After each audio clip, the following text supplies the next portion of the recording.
Então hoje nós estamos aqui para falar da lei, do nosso código de lei, da Alahá. Então eu vou fazer algumas perguntas para o nosso querido Rabino, que estudou Alahá, e ele vai nos responder sobre mulheres e Torá. Uma mulher, Rabino Glória, tudo bom? Shalom Abraham, bom dia. Bom dia. Muito obrigado. Muito obrigada por o senhor responder as nossas perguntas. A gente sabe que o senhor estudou há muito tempo, né, em Israel, em uma yeshivá. Então fala um pouco desse seu estudo primeiro para a gente, para as pessoas saberem. Em 1978, eu me mudei para Kfar Chabad, Yeshivat Omchit Meimim, grande de Israel. Estudei lá até 1984. Em 1984, eu me tornei professor lá na escola de Kfar Chabad, que era a escola que era antes de Yeshiva, isso é chamado Talmud Torah, Heider. E continuei professor mais 18 anos. 24 anos ao total eu morei em Israel. Nesse meio tempo, meio período eu era professor. Na época que eu era professor, meio período eu era professor, meio período eu estudava num kollel. E em Israel, naquela época, a gente estudava muito profundamente tudo. Na yeshiva eu estudava 16 horas por dia. E simplesmente que Kfar Chabad não tinha o que fazer. Quer dizer, Era estudo 24 horas. Ou estudava. E depois do Heider, também, quando eu comecei a ensinar na escola, no Talmud Torah de Kfar Chabad, depois do Heider, para ter mais um salário para poder fechar o mês, eu era obrigado a ir para um kollel. E aí eu estudava no kollel de tarde. Fiz isso em Israel sempre. Quer dizer, não teve um ano que pelo menos meio-dia eu não estava estudando e meio-dia ensinando. E aqui no Brasil, graças a Deus, continuei nesse mesmo Seder, sempre estudando, ensinando. E em relação à sua pergunta, a mulheres em relação a Sefer Torah, há 500 anos atrás não tinha editora, não tinha gráfica. Então, o sofer ele copiava o Sefer Torah de um Sefer Torah anterior, que estava 100% kasher. As filhas do Rashi estudaram Torá, tiveram muitas mulheres importantes que estudaram Torá. Qual era o material de estudo delas? O próprio Sefer Torah, porque não tinha um livro impresso. Então, não tem proibição de a mulher pegar um Sefer Torah, não tem proibição de a mulher estudar Torá. Só que ela não tem essa obrigação. Ou seja, as mulheres, elas são obrigadas a todos os mandamentos negativos, a mesma coisa que os homens, quer dizer, não pode assassinar, não pode roubar, não pode fazer adultério, tudo que é mandamento não faça, elas têm a mesma obrigação que os homens. Mas os mandamentos faça, todo mandamento faça, que ele tem um tempo determinado. Se Deus obrigasse a mulher a fazer isso, a mulher ia falar para o marido: olha, você fica em casa com as crianças e eu vou lá fazer aquela mitzvah. Então, se a mulher tivesse que ouvir a leitura da Torá na sinagoga, ela iria falar para o marido: olha, eu tenho que ir lá na sinagoga, rezar com minyan, com mais 10 pessoas, ouvir a leitura da Torá, você fica aqui com as crianças em casa. E o marido ia falar: olha, eu não tenho leitinho para dar para as crianças. Eu tenho uma barba que eu assusto as crianças, eu tenho uma voz grossa, eu não tenho como. Quer dizer, a mãe já é feita por Deus para cuidar da criança. Então, o próprio Deus que fez a mulher nesse formato, que ela tem uma voz meiga, ela tem a pele lisa, ela tem um leite para dar para a criança, ele fez ela adequada para cuidar da criança, e ele fez o homem inadequado para cuidar da criança. Então, ele dividiu os mandamentos dessa maneira, que o homem tem que colocar tefilim, o homem tem que ir de talit, e o homem tem que estudar Torá, de dia e de noite. Então, esse mandamento, faça, de estudar Torá, ele recai sobre um homem. Então isso é Alahá.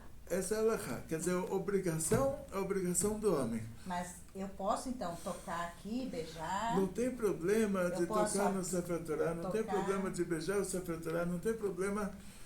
Diz o Rav Ovadia Yosef, inclusive, muitos rabinos, eu verifiquei muitos poskim, não teria problema nenhum se 10 mulheres se reunissem, fizessem uma sinagoga de mulheres, e na sinagoga de mulheres, as mulheres lessem a Torá para mulheres. Não teria absolutamente... Não seria contra a lei. Não seria contra a Alahá. O problema é que tem hoje as feministas, as mulheres do Kotel, lá que elas são conhecidas assim, que elas vão lá para o Kotel, elas colocam uma calça comprida e talit, e tefilin, você vê ela de costas, você acha... É um homem. Você tem certeza que é um homem. Mas certeza, aí na hora que ela vira para você fala, pô, esse homem é muito estranho. Então ele está com uma cara estranha, está lembrando uma mulher. Ou uma criança pequena, num tamanho maior. De qualquer maneira, elas queriam lá ler a Torá para os homens por motivos não religiosos e não judaicos. E já querendo fazer um trabalho que não é delas, né? Não... querendo impor uma coisa, porque quando você cumpre uma mitzvah, se você é obrigado pela Torá a cumprir essa mitzvah, então, por exemplo, um homem, ele faz o Kiddush no Shabbat, e está lá toda a família, e tem uma criança pequena também. O pai, ele tem o mandamento de fazer o Kiddush.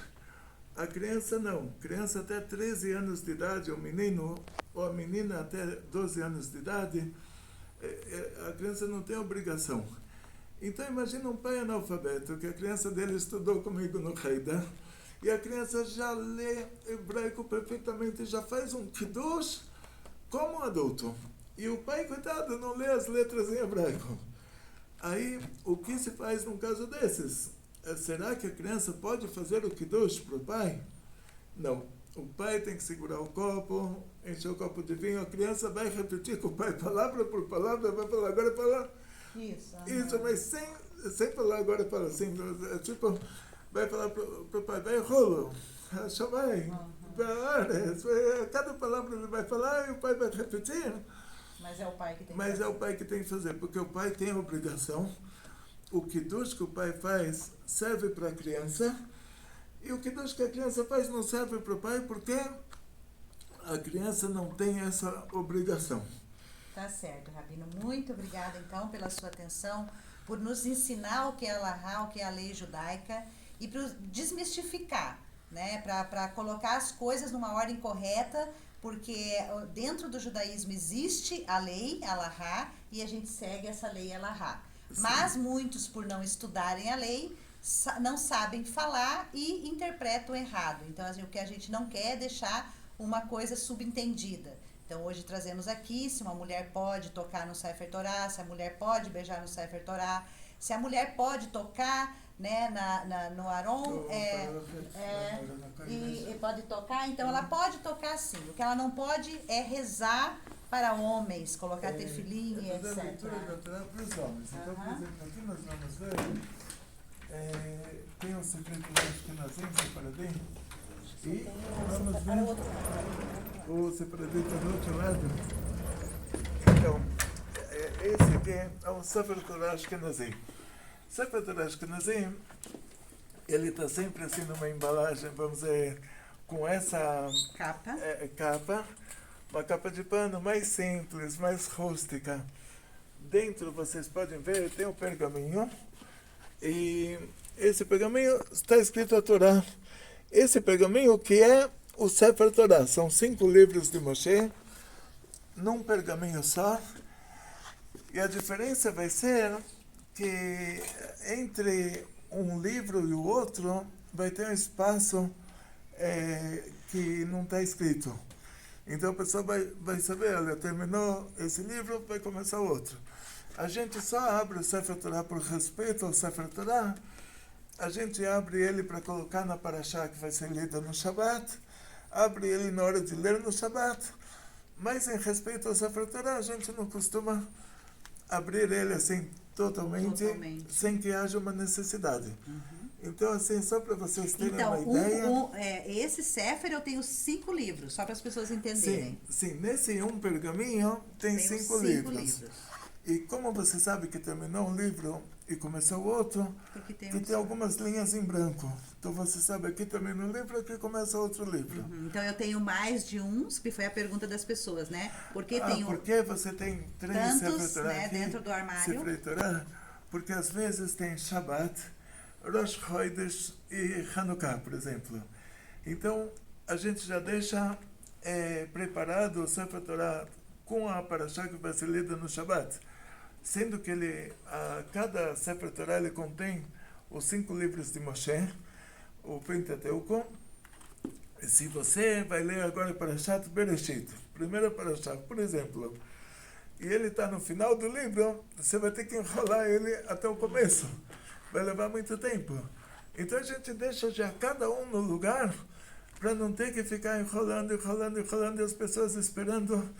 Então, e outro motivo que é bom uma sinagoga ter vários Sefer Torah, vocês estão vendo qual a diferença entre esses, que eles não têm o gartel, tipo, porque esse está amarrado por fora, esse gartel?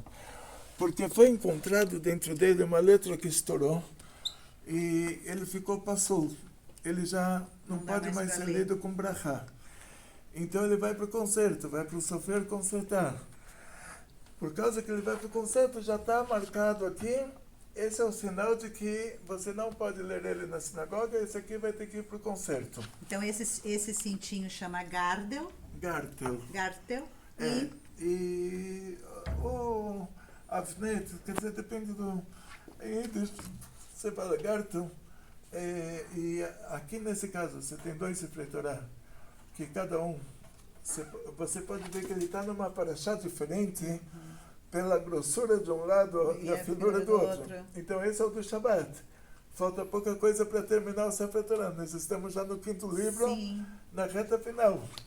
E esse aqui, vocês estão vendo que está meio a meio, ele está bem no 2º e meio livro. Tipo, aí vocês veem que cada um já está aberto em outro parashá. Então tá bom, muito obrigada, Rabino, pela sua explicação. E desejo a todos vocês muito sucesso, muita saúde, muito dinheiro, felicidades judaicas de toda a família, grandes milagres em grande estilo. Amém. Amém. E qualquer pergunta que tenham relacionado a isso, por favor, deixe nos comentários que a gente terá o maior prazer em responder. Só não fiquem com dúvidas sobre a Allahá. Bekorto.